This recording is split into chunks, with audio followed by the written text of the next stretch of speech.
আসসালামু আলাইকুম guys, this is me Tanvir Ahmed. So আপনারা অনেক দিন যাবত অনেকে আমাকে কমেন্ট করেন বা অনেকখানে দেখা হলে প্রশ্ন করেন যে ভাইয়া তোমার আইডির নাম তানভীর পোল্ট্রি অ্যাগ্রো, কিন্তু তুমি পোল্ট্রি রিলেটেড কোনো কন্টেন্ট ছাড়ো না কেন? আসলে মূলত আমি একজন স্টুডেন্ট হওয়ার কারণে বিভিন্ন কাজে আমি অধিকাংশ সময় শহরে থাকি। শহরে থাকার কারণে আর কি ওইখানকে আশপাশে খাইতে গেলে ওই ভিডিওগুলো করে আপনাদের সাথে শেয়ার করতাম। তাই আপনারা ধরেই নিয়েছিলেন যে আমি ফুড ব্লগ করি, কিন্তু নামটা দিছি পোল্ট্রি অ্যাগ্রো। আসলে বিষয়টা এমন না।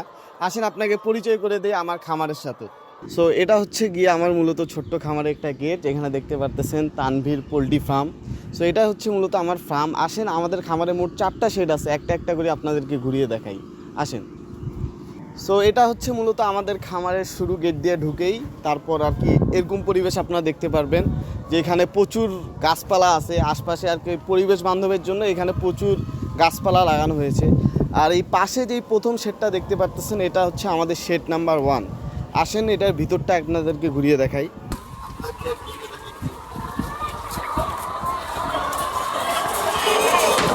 এটা দেখতে পাচ্ছেন, এটা আমাদের প্রায় 3,500 থেকে 4,000 মুরগির একটা শেড।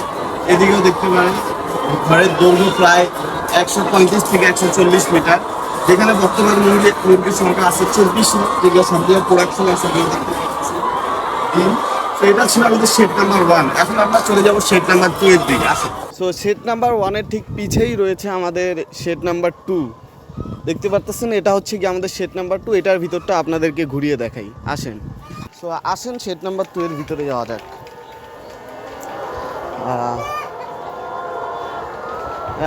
এই শেডটাও প্রায় 135 সেন্টিমিটারের মতো, সেন্টিমিটার নয়, 135 মিটার, যেখানে মুরগির ক্যাপাসিটি হচ্ছে প্রায় 3,000 থেকে 3,500-এর মতো। এই মুরগিটাও বর্তমানে প্রোডাকশনে আছে, আপনারা দেখতে পারতেছেন। সো অনেক দিন যাবত আপনারা আমাদের ফুড ব্লগ দেখে দেখে বোর হয়ে গিয়েছেন। এখন থেকে ইনশাল্লাহ আমি চেষ্টা করব খামার রিলেটেড কন্টেন্ট আপনাদের সাথে শেয়ার করার জন্য। এতক্ষণ যে 2টা শেড আপনারা দেখতে পারলেন, এই 2টা শেডে বর্তমানে মুরগি রানিং আছে।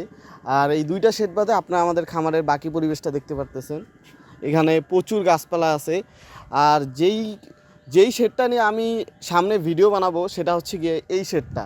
এটা হচ্ছে গিয়ে আমাদের শেড নাম্বার 3, যেটাতে বর্তমানে দেখতে পারতেছেন এখনও মুরগি লাগানো হয় নাই। খুব শীঘ্রই আমরা এখানে মুরগির বাচ্চা তুলব, এবং মুরগির বাচ্চা তোলা থেকে শুরু করে বিক্রি করা পর্যন্ত যত ধরনের প্রসেস আছে, যত কিছু পদক্ষেপ আছে, সবগুলো আপনাদের সাথে তুলে ধরার চেষ্টা করব এই পেজের মাধ্যমে। সো আপনারা যারা পোলট্রি রিলেটেড কন্টেন্ট প্রতি আগ্রহী তারা অবশ্যই পেজটাতে ফলো দিবেন এবং কমেন্ট করে জানাবেন যে আজকের ভিডিওটা আপনাদেরকে কেমন লাগে। আর এরপর থেকে আমি সবগুলো কন্টেন্ট ইনশাল্লাহ চেষ্টা করব খামার রিলেটেড বানানোর জন্য। ধন্যবাদ। আজকের জন্য এতটুকুই। দেখা হচ্ছে আগামী ভিডিওতে।